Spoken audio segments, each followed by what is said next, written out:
السلام عليكم ورحمة الله وبركاته. اللهم صل وسلم وبارك على سيدنا محمد وعلى آله وأصحابه وسلم. ازيكم حبايبي، عاملين ايه؟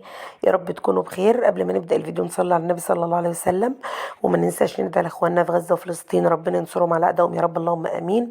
ونبدأ الفيديو بتاعنا إن شاء الله بالصلاة والسلام على رسول الله. وبعد كده يعني استغفروا ربنا برضو، وما تنسوش تدعوا لبعض، وما تنسوش تدعوا لي دعوة حلوة بظهر الغيب. الفيديو بتاعنا سهل وبسيط جدا جدا. لو اي حد مستعجل او جاي لك ضيف فجأة او محتاجة تعملي اكل في اسرع وقت ممكن تلت ساعة بالظبط تكون مخلصة الوصفة، بالكتير قوي او نص ساعة. انا معايا هنا النهاردة زي ما انتم شايفين الجمال والحلاوة دي، كل ده ما خدش من ايدي حاجة. الاول عندي على النار صينية بقى، طاسة، اي حاجة، جريل، اي حاجة. هتحط فيه معلقتين زيت وتسخني الصينية كويس جدا. الصينية بتاعتي دي طاجن كده ألمونيا بمغطى. هسخن الصينية كويس أوي أوي. وبعد كده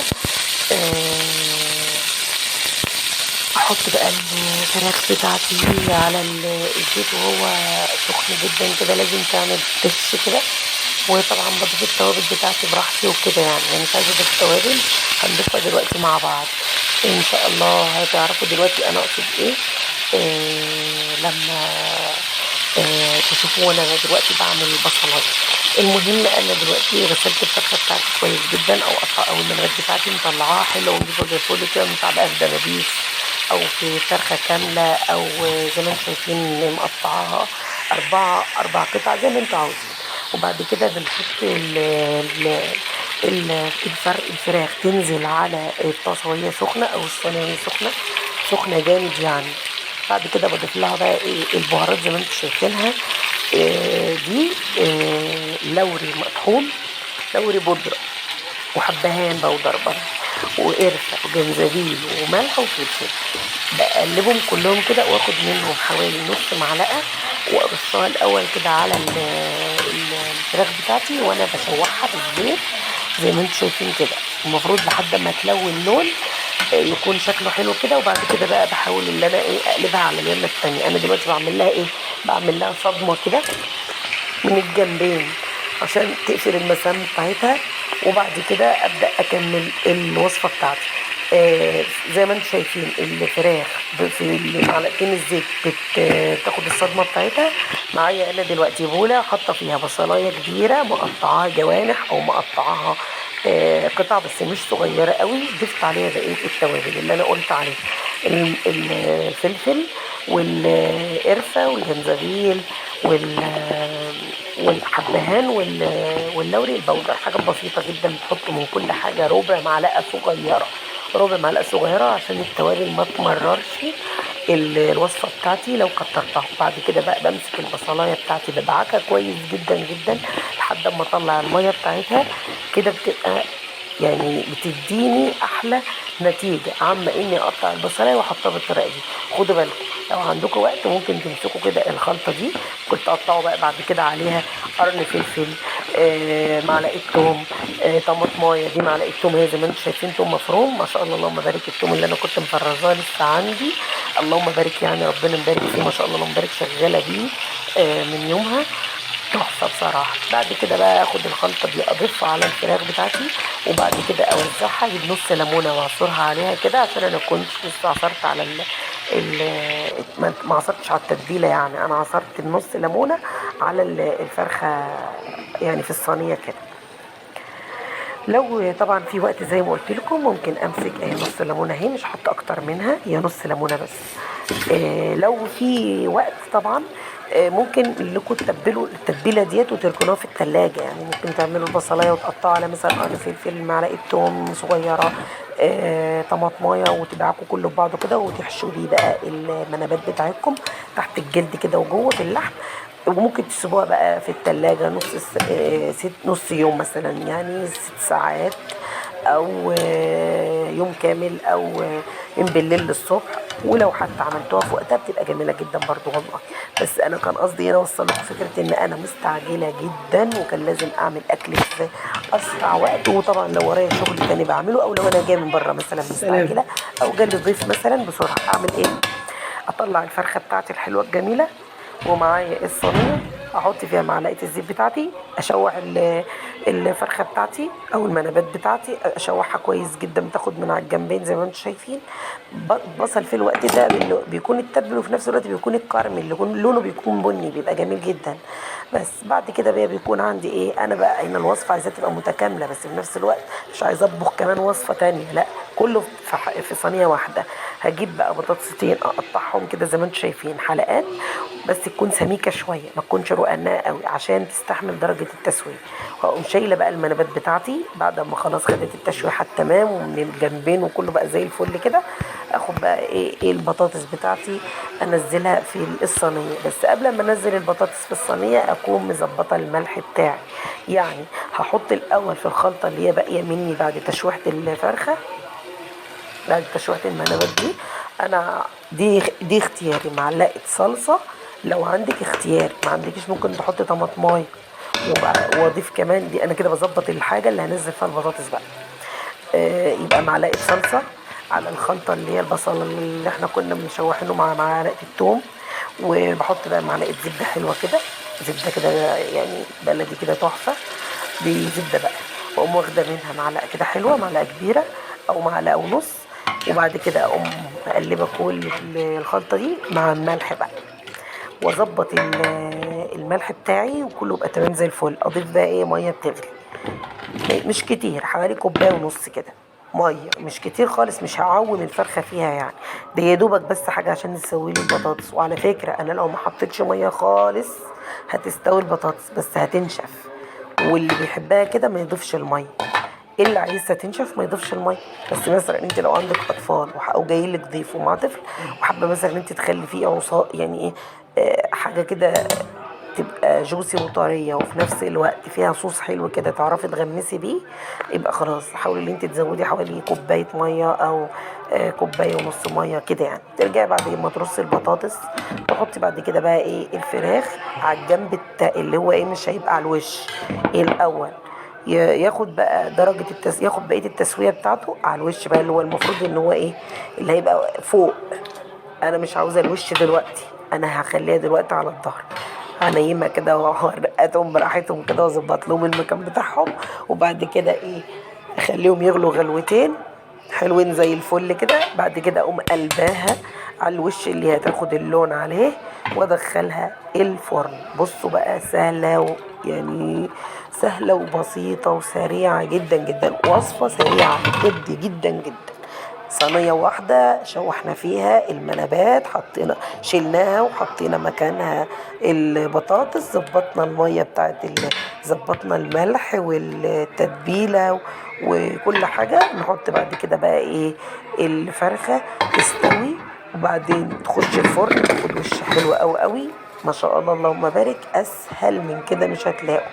بعد شوية هتشوفوا بقى الجمال والحلاوة في ثواني، يعني منها فيها كده استوت. عملنا كأن صينية بطاطس، بس اللي مش لازم بقى يكون عندنا طماطم عشان نعمل صينية بطاطس بقى، اللي هي بالطماطم او الحمراء او بالصوص يعني، او بطماطم. مش شرط، لا، هي دي وصفة هايلة جدا، بتبقى جميلة جدا. البطاطس صح. بتبقى بيضة زي ما انتم شبابي. شايفينها كده. وممكن بقى لو في حتة فحمية كده تطفوا بيها كده الصينية، بتبقى والله العظيم تحفة تحفة تحفة تحفة. ما شاء الله اللهم بارك. هوريكم دلوقتي احنا هنغرف ازاي، بس هي الصورة دي سبقت، مش مشكلة عادي يعني، اتفرجوا الأول وبعد كده بقى يشوفوا الجمال والحلاوة. طبعا احنا حطينا بقى ايه الصينية دي، وجنبها في نفس الوقت ايه صينية رز معمر، اسهل حاجة. ولا اعمل بقى رز بشعرية ولا مش فاضية والله اقف على البوتاجاز اطبخ. فرحت جايه مولعة الفرن بتاعي سخن كويس، حطيت صينية الفراخ جنبها صينية الرز، خلصت خلاص. طبعا انا بكون مسخنة الفرن، بعمل بقى ايه الصينية بتاعتي، كنت عاملة صينية رز محترمة حلوة كده ما شاء الله اللهم بارك. ده الصينية كان لزق فيها الغطا اللي انا كنت مغطيه بيه الاول، فشال لي الوش اللي هو اللي اليمادي ده. بس ما شاء الله اللهم بارك، الرز طالع تحفة، كل حبايه مخصمخ زي ما بيقولوا، مفلفل ومفرفر كده، وحاجه ايه ما شاء الله اللهم بارك اخر طعمه. معمول والله بلبن وزبده بقري، بس اللي هي الصفرة دي. ما شاء الله اللهم بارك، طالع تحفه، طالع جميل جميل بجد. اسهل حاجه انا بديكم ان ممكن لو جايلك ضيف او لو انت مستعجله، هتحطي الفراخ في صينيه وتدخلها الفرن مع بطاطس، يبقى انت كده عملتي كمان ايه، حاجه يعني خضار اهو طبخناه او كده. عندك بسله ممكن تحطي، عندك فاصوليا ممكن تحطي، اي حاجه تعجبك. وفي نفس الوقت صينيه الرز غسلتها، حطيت عليها اللبن الزبده الملح، كله في الفرن مع بعضه استوى ما شاء الله اللهم بارك. قطعي بقى خيار، عندك خس، عندك جزر، طلعي مخلل من اللي انت مخللاه حاجه كده تحفه. الليمون بتاعي ما شاء الله اللهم بارك لانه كنت مخللاه جميل جدا. وكان عندي طبعا شوربه، فخليت عندي شوربه سخنتها، عملت منها مج بس واحد بس، عشان انا كنت هفضي بقى المج ده في طبقين صغيرين يعني بولتين صغيرين كده. وطبعا بقى الرز والتقديم ده حاجة ترجع لكم. انا بوريكم بس اسهل حاجة انك تقفي في المطبخ تعملي وصفة باسهل ما يمكن. يعني لو جيتي دلوقتي تشتري مثلا فرخة مشوية، لو جايلك ضيف او لو انتوا مثلا مستعجلين وعاوزين ايه، تجيبوا فرخة مشوية. الفرخة مش هتجيب كيلو ونص في الوقت اللي احنا فيه ده. وسألنا عليها مثلا يعني في مكان عادي، يعني مثلا مطعم مش كبير ولا حاجة، الفرخة عاملة ب 280 جنيه. 280 جنيه، طب ليه؟ طب ما انا اروح اعمل بال 280 جنيه الفرخة وجنبها البطاطس، ولا جنبها الخضار اللي اللي هيتاكل معاه. ممكن ملوخية بقى لو عندي كنت عملت او كده، بس انا ايه كنت بعمل كل حاجة باستعجال جدا لان ما كنتش فاضية. فحبيت ان انا اعمل وصفة سريعة. دخلت صينية الرز في الفرن، وجنبها شوحت الفرخة بتاعتي وتحتها البطاطس ودخلتها كمان الفرن. بتقدمها بقى بالطريقة اللي تعجبك، ممكن تغرفي بولة وتحطيها كده، أي بولة عندك أو أي طبق، سواء مربع مدور، أي حاجة على أي شكل. أنا عندي الفرن ديت بحطها مثلا، دي ما بتكونش طبق كبير، لو في طفل أو حاجة دي يا دوبك كده على قد الطفل. أما الفورمة الأولانية اللي انتوا شفتوها معايا، لا دي طبق حلو كبير. فبتقدمي بقى الطبق بالشكل اللي يعجبك يعني. أسهل طريقة، طبق حطينا فيه الفورمة بتاعت الرز حطيناها، وبعد كده غرف جنبها ايه، بطاطستين، شرايح بطاطس من اللي انتوا شايفينها دي، وجنبها المناب اللي هو بتاع الفراخ. وما شاء الله اللهم بارك كده وجبة متكاملة، مش محتاجين معاها اي حاجة. مقطعين خيار جزر، في معايا مخلل، وجنبي شوربة، خلاص مش عايزة حاجة تانية. والاكل كله اتعمل بسرعة جدا. سامحوني ان انا بتكلم بسرعة بس عشان انا والله بلحق اجمع كل الوصفة، عشان بجد انا مجهدة جدا الفترة ديت، وصوتي كمان بيتأثر بسرعة. فاول لما ابدأ كلام صوتي بيجي فيه بحة كده وبيوطى. زي ما انتم شايفين قدامكم انا كده عملت 3 فرم زي ما انتم شايفين اهو. هقدم الطبق الكبير وهقدم الطبق الصغير، فخدوا بالكم التقديم ده يرجع لكم. تزوقوا او تزينوا الطبق اللي هو البرزنتيشن التزيين يعني زي ما تحبوا.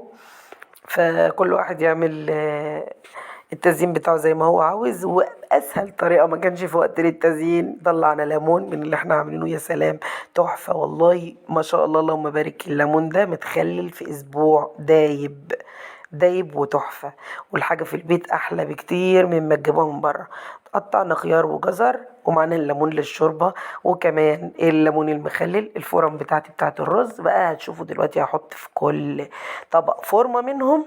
ده الطبق الكبير هحط فيه بقى ايه، الفورمه الكبير زي ما انتم شايفين كده، اي فورمه. وممكن ما تغرفوش بقى فورم ولا حاجه لو انتم مستعجلين، بس كده اشيك يعني، عشان لو هتحطوا في كل طبق مثلا لكل واحد ايه، الفرد الحاجه بتاعته قدامه، فاللي انتوا بقى ايه تحبوه يعني. طبعا الفيديو خدنا واتكلمنا بسرعة جدا. ما تنسوش طبعا، أنا بذكركم بالصلاة على النبي صلى الله عليه وسلم والاستغفار. وما تنسوش لا إله إلا الله ولا حول ولا قوة إلا بالله، سبحان الله والحمد لله والله أكبر. وما تنسوش تدعوا ربنا وتدعوا لي دعوة حلوة بظهر الغيب كده، ربنا يشفينا يا رب كده ويوسع أرزاقنا جميعا. آه وكمان ما تنسوش تدعوا لاخواننا في فلسطين وفي غزة، ربنا يا رب ينصرهم على اعدائهم يا رب، ويحرر كده يا رب القدس، ويحرر المسجد الاقصى يا رب، اللهم امين. ويكتب لنا صلاة يا رب في المسجد الاقصى ان شاء الله. بصوا بقى الفرن بتاعتي تحفة ما شاء الله اللهم بارك. كل تحفة. انا كان نفسي اكبر الصورة عشان تشوفوا الفورمة طالعة شيك بصراحة، بس بيبان اكتر في الرز الملون، يعني مثلا الرز الاصفر، الرز الاحمر بتبقى شكلها ايه باينة اكتر يعني. انا هنا بقى غرفت الطبق بتاعي. الرز هحط جنبه مثلا بقى ايه المناب، جنبه بقى كده شريحتين بطاطس. يعني ما شاء الله اللهم بارك، التقديم ده يرجع لكم، والحاجة ما شاء الله استوت. ما يكملش والله في تلت ساعة يعني بالكتير خالص. الفرن مادام حامي كده وسخن وحلو، الحاجة بتخش فيه بتطلع ما شاء الله اللهم بارك يعني. وانا كنت والله مسوية الفراخ ده على الهادي خالص عشان تستوي آه يعني بسرعة. دي البطاطس الجديدة اللي هي لسه طالعة، اتهرت كمان في السوا يعني. شوفوا انا كنت مقطعة البطاطس سمكها يكون يعني سميك شوية، بس برضو اتهرت والله مني في التسوية. يعني بعرفكم ان اللي ما عندهاش طماطم تعمل بطاطس بطماطم، صينية بطاطس بطماطم. تقدر تعمل الوصفة دي سهلة جدا. ولو ما عندكش معلقة صلصة ملهاش لازمة، لو عندك طماطم ممكن تحطيها، ما كانش خلاص ممكن تبقى كده خلاص. هي بتشرب اصلا من الصوص بتاع الفراخ اللي هي بتنزله في التسوية مع البصل. بتبقى حلوة قوي قوي قوي يعني. ما شاء الله اللهم بارك. الوصفات بتاعتي كلها سهلة وكلها بسيطة جدا، وانا يعني والله قصدي من الفيديوهات انا بنقل لكم اسهل طريقة لعمل الوصفة يعني. ممكن اخد دعوة من حد يكون ابسط عليه الموضوع. دي بكفاية عندي، ويعني محتاجة طبعا دعمكم. يا ريت لو عجبكم الفيديو طبعا ما تبخلوش عليا باللايك، واللي ما اشتركتش في القناة يا ريت تشترك في القناة وتفعل زر الجرس عشان يوصلكم كل الوصفات بتاعتي. بحبكم في الله والله، ومن غير اي حاجة. احنا ربنا يا رب يجعلنا عونا لبعض، ودايما ان شاء الله كده ايه محبتنا يعني تبقى في الله ولله. كفاية اللي احنا بنذكر بعض بالصلاة على النبي والاستغفار والدعاء. يعني كفاية الذكر والصلاة على النبي صلى الله عليه وسلم. لو حد صلى على النبي بسبب أنا ذكرته أو قال أي ذكر هيبقى في ميزان حسناتي. فأنا بالنسبة لي أنا الحمد لله كده راضية. بس طبعا ما يمنعش إن أنا محتاجة الدعم فعلا حقيقي. محتاجة الدعم منكم، إنكم تدعموني طبعا. اللي تتفرج على الفيديو لو عجبكم حطوا لي لايك، ما تبخلوش عليا باللايك. ولو حسيتوا ان الوصفة بسيطة وسهلة ما تنسوش تدعوا لي. يعني مثلا ممكن التعليق يكون صلاة على النبي صلى الله عليه وسلم، او تعلقوا لي تدعوا لي، او تقولوا لي اي حاجة، انا راضية والله. ربنا كده يا رب يأجرنا جميعا. واللي ما شاركتش في القناة تشوف محتوى القناة لو عجبها، وشافت ان انا استحق تدعمني ان هي تشترك في القناة و... وطبعا بقى تتفرج على الفيديوهات وتديني اللايك بتاعها الحلو وتعليق جميل. وما تنسوش تشيروا بقى الفيديوهات بتاعتي مع اصحابكم. يعني ايه، نكون عونا لبعض يعني. بصوا بقى ده احلى صوص والله، بيبقى طعمه لذيذ جدا مع الرز كده، مفيش احلى من كده، حاجة كده تحفة. طبعا بقى انا حطيت 3 اطباق، والطبق اللي باقي ده حطيت فيه بقية الحاجة بقى البطاطس المناب الرابع. حطيت كنت عاملة الكبدة والقنصة عشان مثلا لو في طفل صغير كده يعني. فيا رب يكون الفيديو عجبكم، ويا رب الوصفة تكون سهلة فعلا وانا قدرت اوصلها لكم باسهل طريقة. طبعا الرز المعمر انا مرضتش ان انا اطلعه في الفيديو بتاع النهاردة، عشان انا كنت حابة ان انا اتكلم معاكم براحتي، لان بقالي فترة تعبانة جدا ومش قادرة اتكلم. فطبعا اللي عاوز بقى طريقة الرز المعمر هنزل لكم اللينك بتاع الفيديو. سهل جدا وابسط ما يكون. يعني في الفرن سخني فرنك، حط صينية الرز جنبها صينية الفراخ بالبطاطس، وانسي شوفي شغلك بقى ووضبي وشوفي اللي وراكي. ولو وراكي اي حاجة بتعمليها ما شاء الله اللهم بارك ايه. وكده نبقى احنا خلصنا الفيديو. ما تنسوش بقى اللايك والتعليق الحلو. اشوفكم في رعاية الله، مع السلامة.